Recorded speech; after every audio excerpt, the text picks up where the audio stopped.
If you're passionate about leadership, invested in your community, or simply curious about the people driving change around us, you're in the right place. This is Direct with Dana. Hello, this is Dana Brooks of Fasig Brooks Law Offices, and you are back with another edition of Direct with Dana. And this time I have a very, very special guest. I'm very excited for you to meet and get to know better my law partner, Jimmy Fasig. Jimmy is a very interesting dude. I've always called him an odd duck. He's cut from a different cloth. I've never met anybody quite like Jimmy Fasig. And it has been quite a ride. Believe it or not, he and I have been law partners for 18 years. Yeah. Isn't Can that you crazy? believe? Yeah. 18 years, the day that my daughter was born. That's right. Who she's about to turn 18. That's right. October is 1. the same day that we became law partners. That's right. That's right. I remember that very, very well. And a lot of people were trepidatious about putting us together. Yeah. They're like, I don't know how those two are gonna going. mesh. Yes. And it didn't mesh very well at the beginning. Tell them about it. Oh, it was just that when you came in, it was more like you were competition rather than a partner. At least that's kind of how I saw it. And Vince Barrett, he thought that we were going to make a good team because he thought you would be the conservative one. Yeah, he thought I would keep you in line. He thought you would keep me in line. He thought I was somewhat of a loose cannon. And so it all worked out. Look at that. I know. Nobody would see that coming, but I think it's because, and I'm going to get into this with some of my questions, I think it's because a lot of people assume things about you that maybe are wrong, and they assume things about me that are maybe no doubt kind of wrong. Okay, so let's get into a few things. Tell me just briefly about your story, because you wrote a book called When Life Knocks You Down, Come Back Stronger. Is that it? Yes. Okay, I thought I got it right. Jimmy and I both, a little competitive again, both decided to write books at the same time. Yes. During COVID. And of course, I started first, but his came out earlier. So we have a tortoise and hare relationship kind of vibe, and that was part of it. But you told your story. Tell me just briefly. I don't want to spend a whole lot of time on it because you're very generous with your time. You go around to nonprofit events, you go to prison workshops and ministries, and you share a story of the challenges that you overcome. But just give me just kind of a brief synopsis of what the Jimmy Fasig story is. Okay, yeah. Just briefly, while I was in law school, I got in trouble. I went to Amsterdam. I was a real straight-laced guy. You are? Extremely straight-laced guy. I finished the first year of my law school at the top of the class, or top 18%. Which is really pretty good. It's not like you did, but it was really good. Anyway, I finished at the top 18%, so I was very straight-laced, but I met a woman in my second year of law school, fell in love, and then decided to go visit her in Amsterdam because she was studying abroad in Germany. And I tried ecstasy for the first time while I was in Amsterdam. Was her name Eve? No. This is sounding familiar. So anyway, she and I tried ecstasy while we were there, and that kind of put me on a very dark path. I just came back to the United States. All I wanted to do was chase that high that I had in Amsterdam. And so I ended up not even going to I finished the second year of law school. I was still in the top third of the class. Because of the momentum, because that was spring break, right? So the semester was almost over. Yeah. So I finished the second year, but I didn't even register for my third year.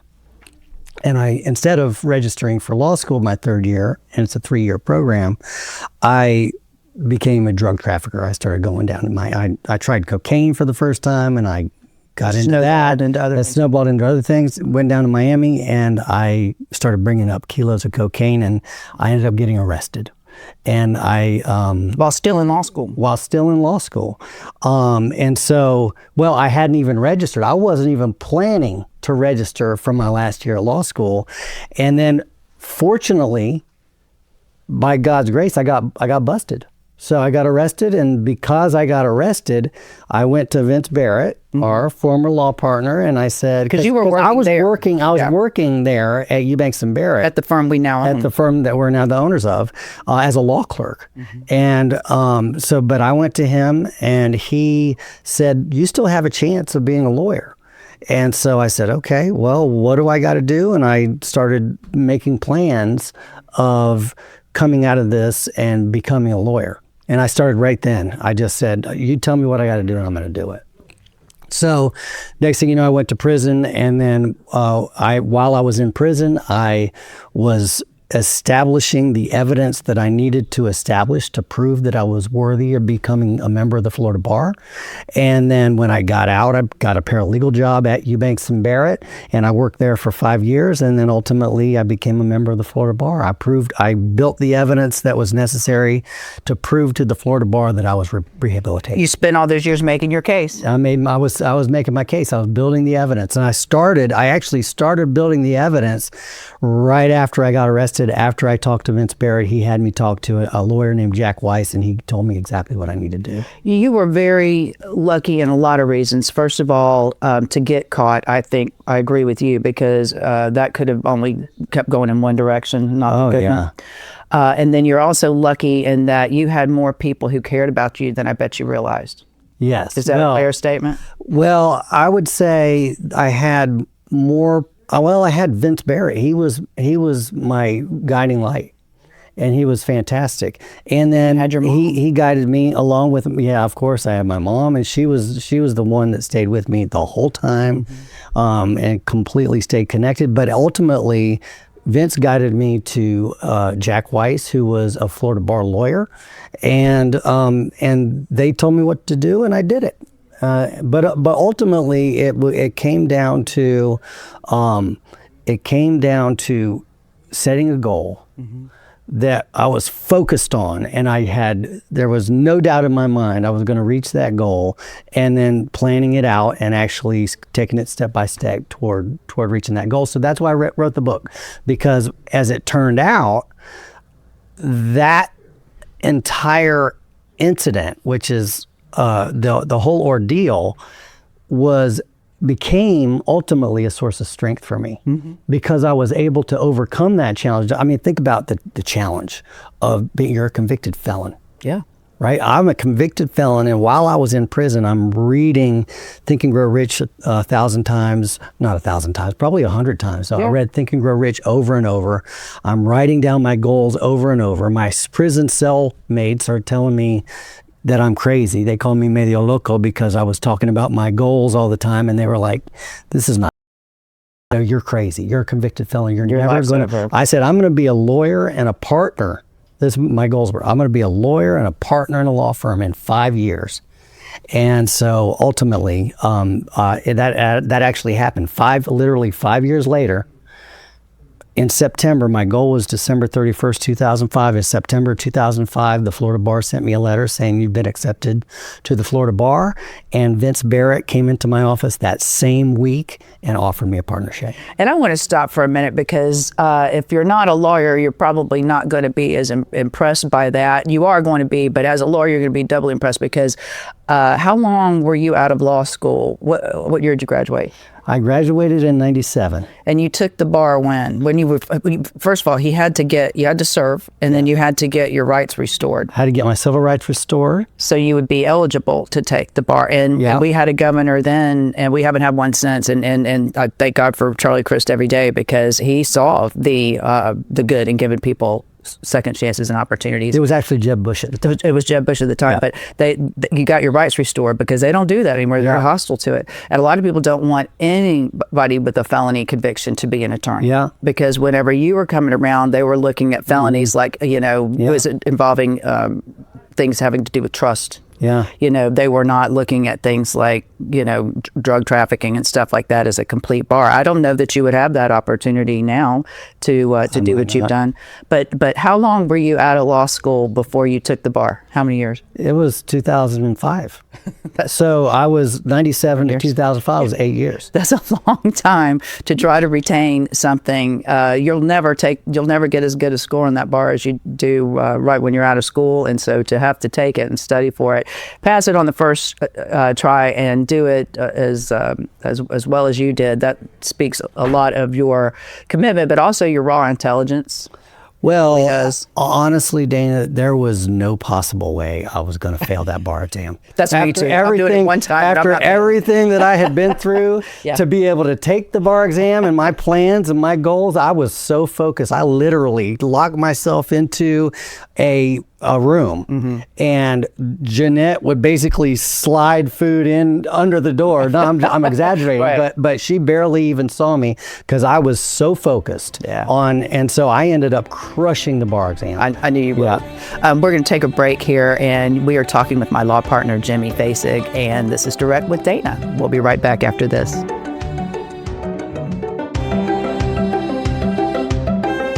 You're listening to Direct with Dana, straight talk for forward thinkers, presented by Fasig Brooks. And here's your host, Dana Brooks.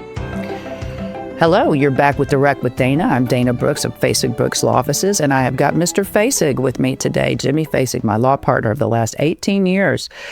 Jimmy, I want to ask you a couple of questions that people don't always get to ask you. Although you speak a lot, you're very generous with your time. You show up, and you have inspired a lot of people. I get stopped constantly and talk. People will tell me about an interaction they've had with you and how you've inspired them. So thank you for that. Thank him for that, for what he gives to the community. But what do you think people misunderstand about you because of that story, because of the comeback story?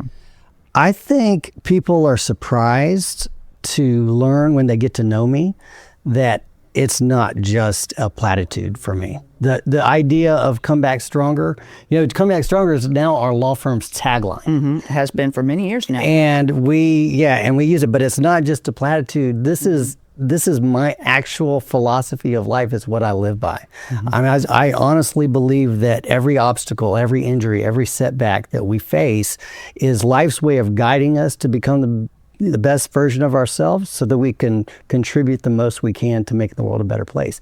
I think that's what life is.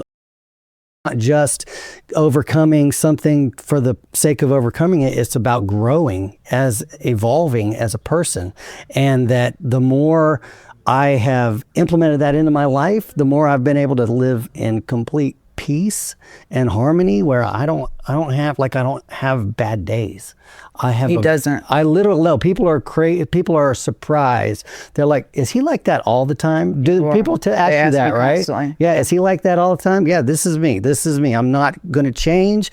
I love my life, and every single time if somebody cuts me off in traffic, I think, well, I must be expected to go the other way, so that there's something better for me some other way. There's a sign there. There's some guidance there. If I remember when my house burned down. This is an interesting story. Tell that one. Yeah. Well, so we were really fortunate. And so I was able to buy a house in my dream neighborhood, which is where we both live now. And I bought the house and then I renovated it, and everything was all brand new. And then 2 months later, the house burns down.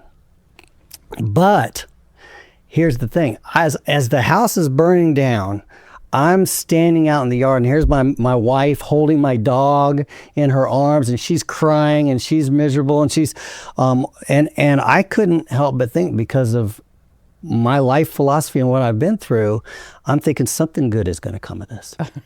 I remember. Yeah, and it's a little bit weird because I know that I'm supposed to be sad. Like normal people are sad, and there's a sense of loss when your house is burning down, right? There's a sense of fear, but I didn't experience that, and so I knew that I had to comfort my wife, and I did. But I literally had no negative feelings about it, other than I need to comfort my family. So it just so happens that the house down the street was up for sale, and it was every time I drove by that house. So I used to have to drive by the house that was for sale. And every time I did, I thought to myself, and I even said to my wife multiple times, God, I love that house.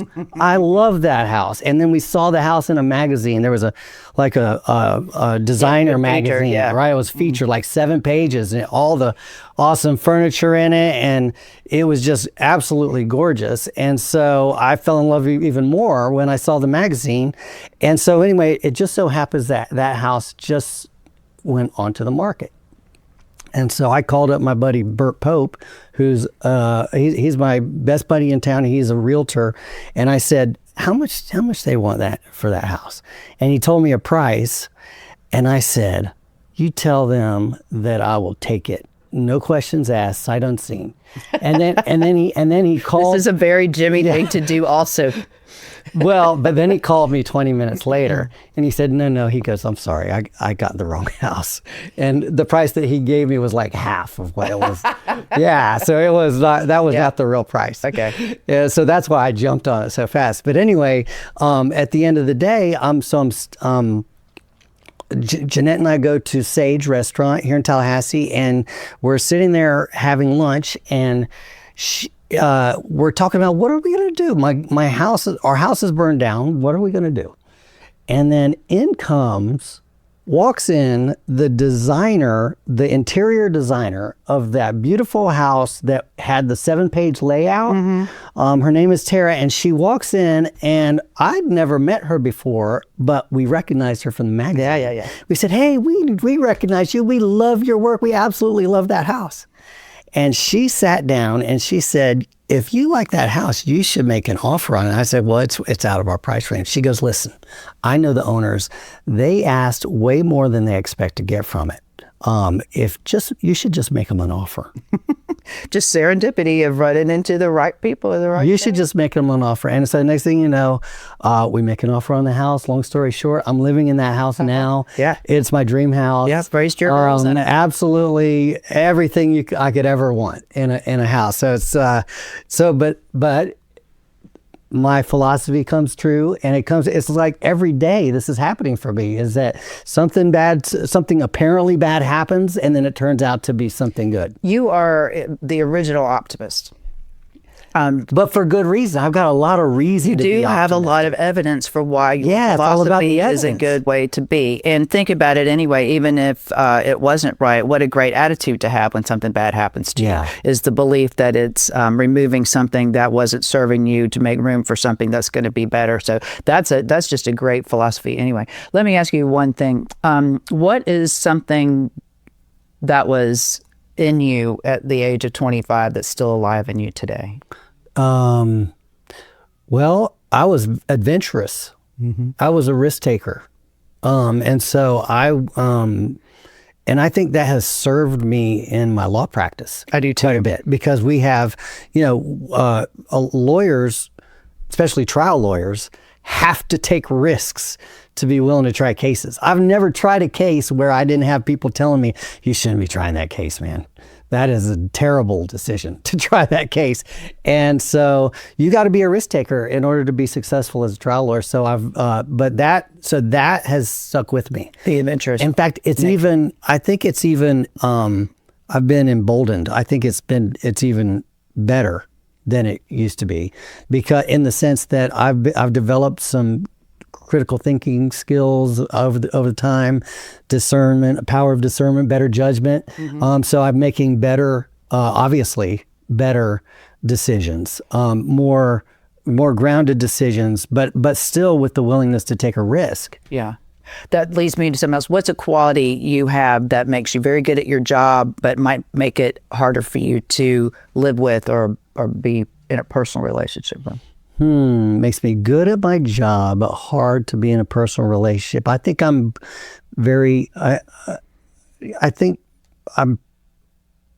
may sometimes come across as overconfident.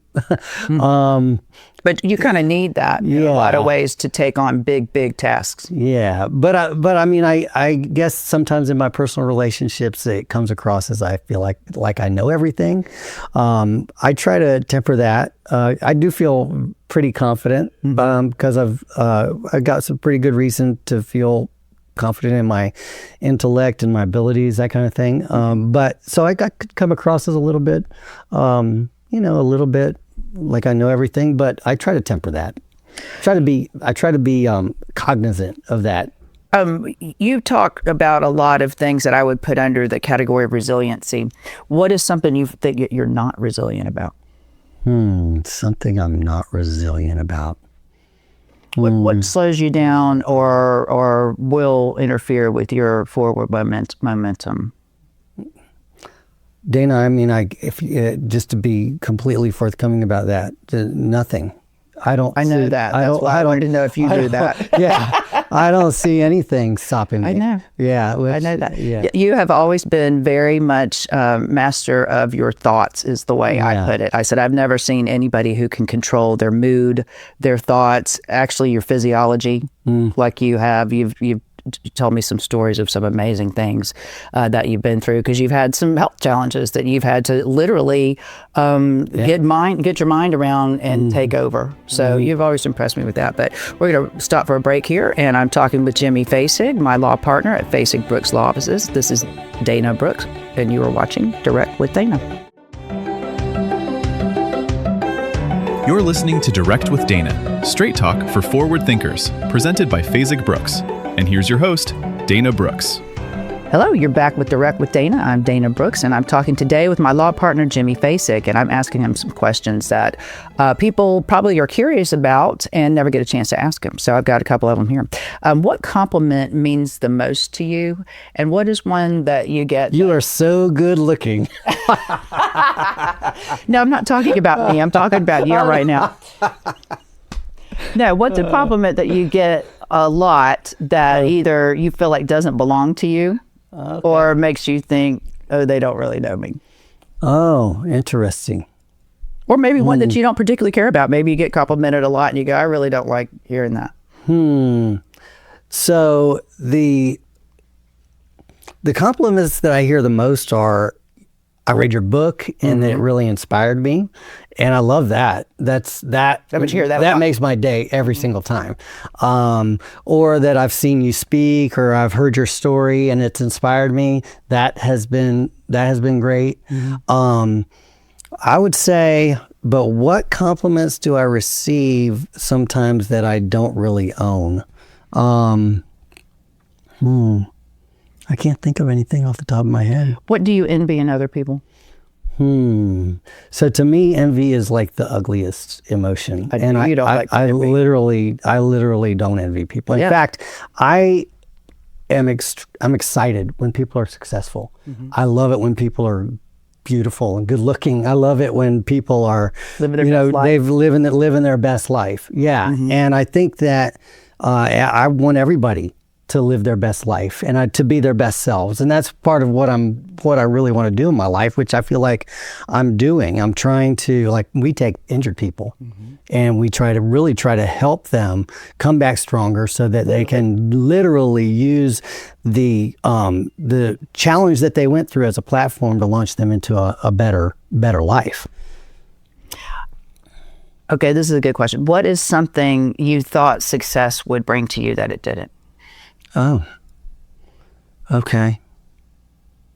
Well, I mean, so you've heard that the saying that 99 out of 100 problems can be solved with money. You still have problems. Like there's still things that come up. So I just thought that once I'm successful, everything is roses. Well, that's just false. The truth of the matter is that when you get successful, you're going to, every single day there are going to be challenges.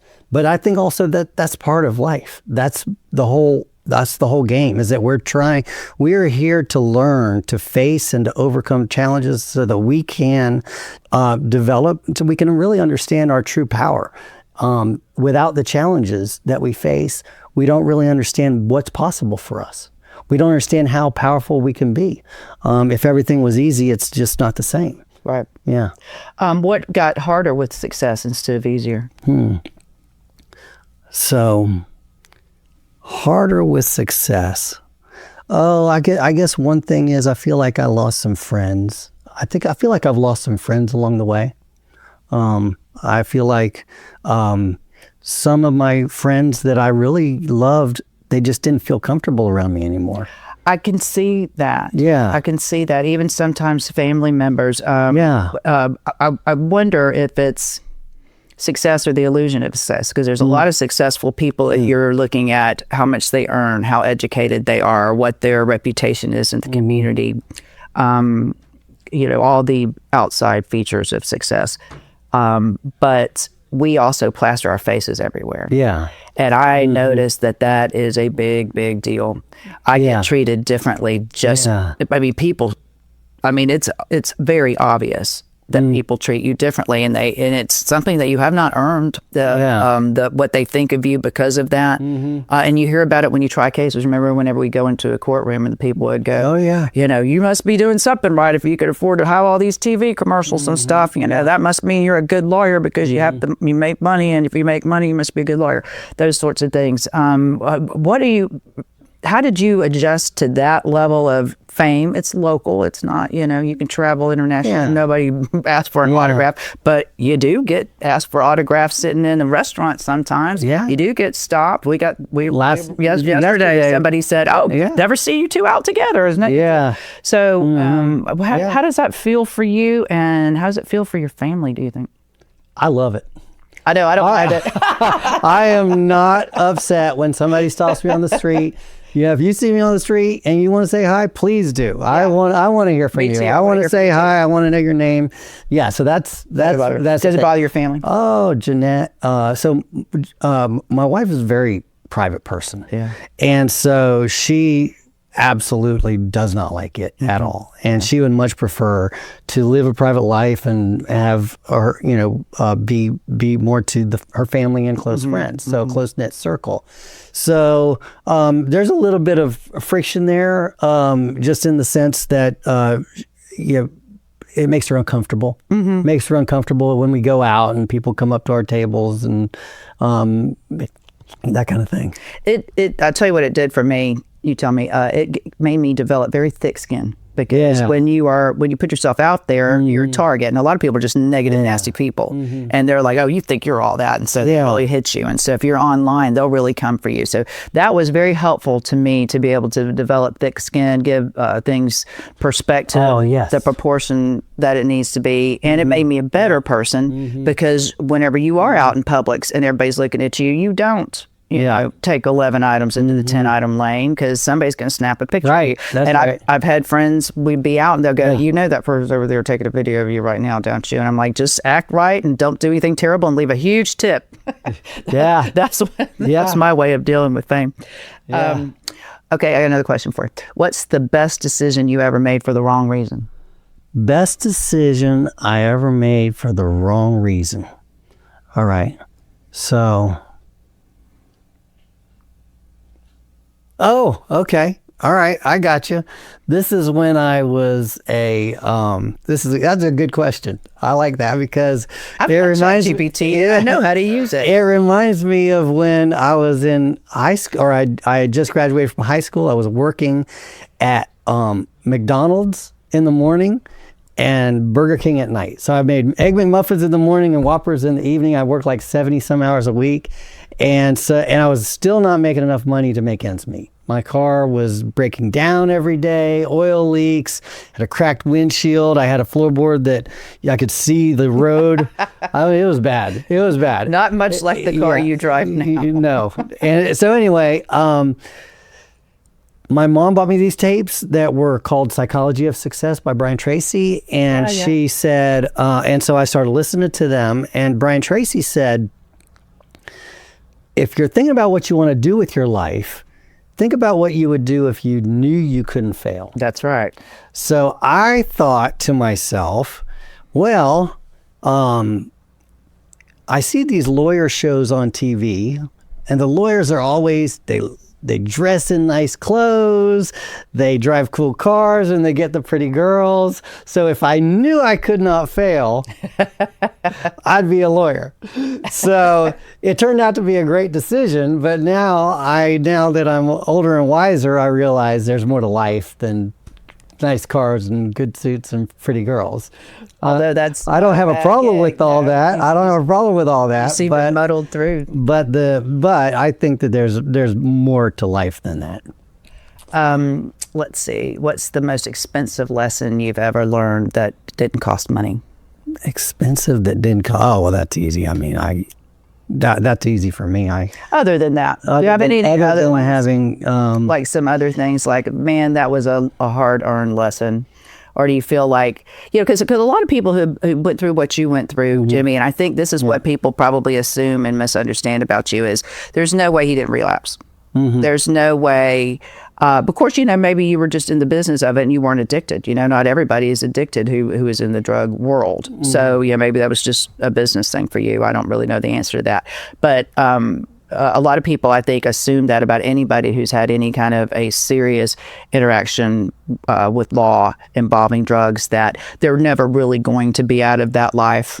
That they probably are still doing it some way. Or you think people go, he looks really successful. That can't just be from practicing law. There's got to be, he's probably still in that or something. Did you ever get that or suspect that people may think that about you? Because you are a very uncommon story, and that, no, that's in your history. That part of my life brought me so much pain that I wouldn't even consider going, like, even, it's not even a possibility in my mind to go back to it. I've just evolved past it. So I wouldn't say, it just doesn't even cross my mind anymore. No. The only thing that it does for me is it gives me strength. For example, whenever I'm having a bad day, or it seems like I might be I have a bad moment. I don't have bad days, but I do have bad moments. And, whenever I'm having a bad moment, I can very easily look at that moment and say, this isn't bad. I remember when the judge put the hammer down and sentenced me to 5 years in prison, and then they took me back into the jail cell. That's a bad day. That was a bad day. That was a bad moment. Yeah. And so it just gives perspective, which again, I believe this is part of the evolution of every human, is that the challenges that we face, they give us perspective. The pain that we suffer is temporary, but the wisdom that we gain from it is eternal.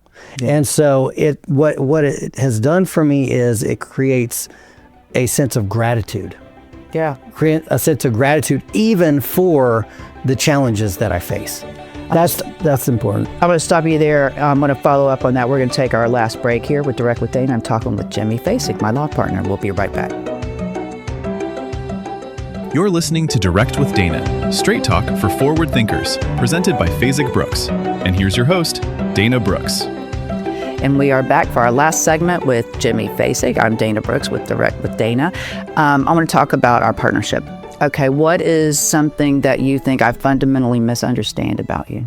About me? Yeah.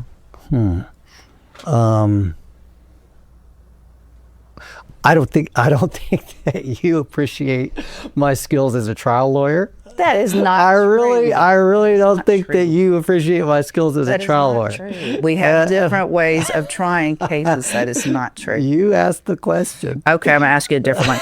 Okay. Okay, what's something you changed? I know. Hey, if you don't want to know the answer, don't ask the question. I know. That's lawyer rule 101. You never ask a question you don't want to know the answer to. But I knew you were going to say something like that, and you're wrong. What's something about me that you have changed your mind about over the years? Oh, okay. Yeah, I definitely thought that you were very buttoned up conservative when we first got together. And so now I realize that you're a lot of fun. You're a lot of fun. I'm a lot of fun. You're also you are just, I would say, a risk taker. I didn't see you as a risk taker. Right. I'm not as risk taker as you are. I'm a little more calculated and. Yeah, but you let me you let me roll with the risk taking, mm-hmm. and so that's served us well over the years. And it's kind of like Vince Barrett, I think, had envisioned, is that you have often been the voice of reason and kind of kept me in line a little bit. But at the same time, you're also willing to take a calculated risk, and that has served us very, very well. Sometimes when you take risks, and that's part of it. Yeah. If you want to do business with somebody who has no risk for any kind of a loss, you got to find the right person that you're yoked with. What have you learned from me that you would probably never admit if I weren't asking you on the radio? I've learned a lot from you. I have learned from you. So I think I try to emulate the way that you hold yourself. You walk into the room very confidently. You own the room. I like that. I have learned a lot about litigating cases and about actually doing it methodically, step by step, making sure that you've got all your evidence in a row. I've learned a lot about that. So that's all I can think of right now. If you weren't a lawyer, what do you think you would be? Okay, I have thought about this. I would probably be a psychologist because I'm fascinated by psychology. And psychology and trial law go hand in hand because you're always thinking about the jury's psychology. You're always thinking about it's not just juries. We often deal with insurance adjusters, defense attorneys, and everything we do is a negotiation. It's all about persuasion. It's all about persuasion. It's all about persuasion. And so that would probably be my second choice. If I were to show you a video of yourself in 20 years, what would you hope you did not see in that? In 20 years from now, what would I hope I didn't see in the video? I mean, I have moments that I'm not proud of, where I might get angry or something like that. I don't want to see that. I want to be cool, calm, and collected always. But in terms of like myself now, I'm pretty happy with the way I conduct myself. Who do you still want approval from? My wife. She is. She doesn't just throw it around either. No. You earned that. If she gives you approval for something, it means something. And my kids know that, and I know that, and that's part of her strength. But yeah, I'm always trying to impress her. And she's not easily impressed. That's a word they She is not easily impressed. You think I keep you between the dishes? Yeah. No. Yeah.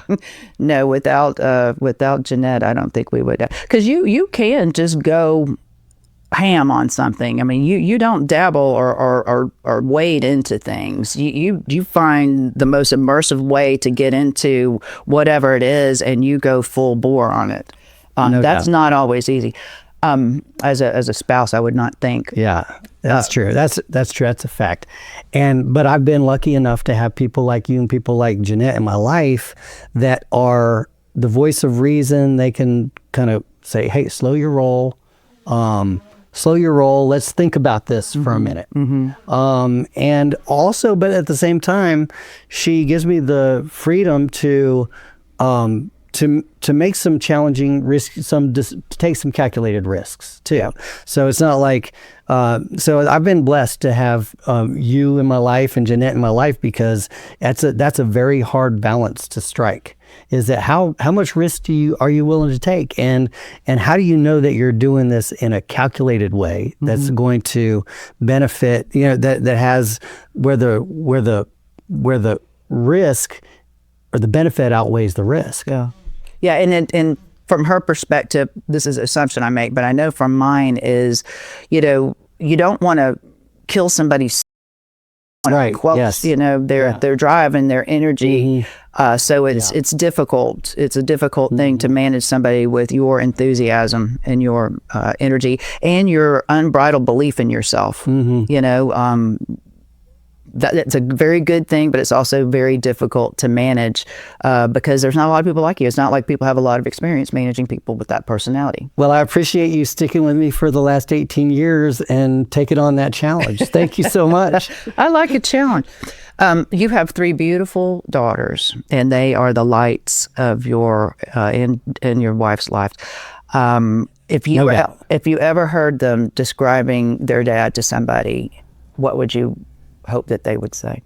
They are going to say that my dad is probably the most positive person that you've ever met, because, like I say, I walk my talk. I'm really encouraging and positive, and they also know that they've got my heart and soul.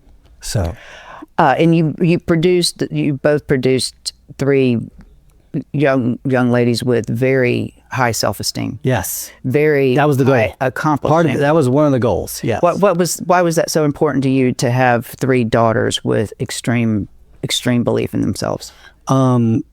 Because I think that my daughters are going to change the world. I think that my purpose in life is bigger than myself. I'm trying to make the world a better place. Well, how can you make the world a better place better than raising 3 confident, independent, strong Contributors to the world. women that are going to contribute to the world. And I also think that there's been an imbalance of power in terms of feminine versus masculine, and that they're here to balance out that power, that they're part of that, and it's happening. I think it's happening, and that they're part of it. Yeah, they show real leadership. Yeah. Oh, yeah. They're the real deal. They're gonna make some waves.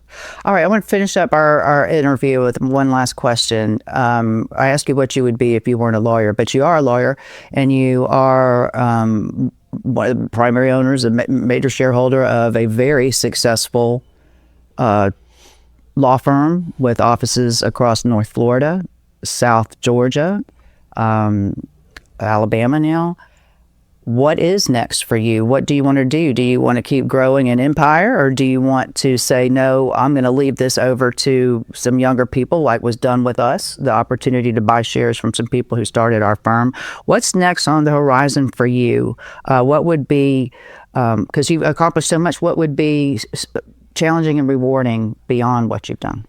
I have a goal in mind. I'm a goal setter. I know you. So I have a particular goal in mind. I want to build the firm to a certain level, and then I want to step back and let the partners of the firm, you let the younger partners of the firm take over and enjoy the success that they've helped me build. And what do you want to do? Like you? Oh, after that, yeah, I want to be a motivational speaker. I'm writing another book. What's your book about this time?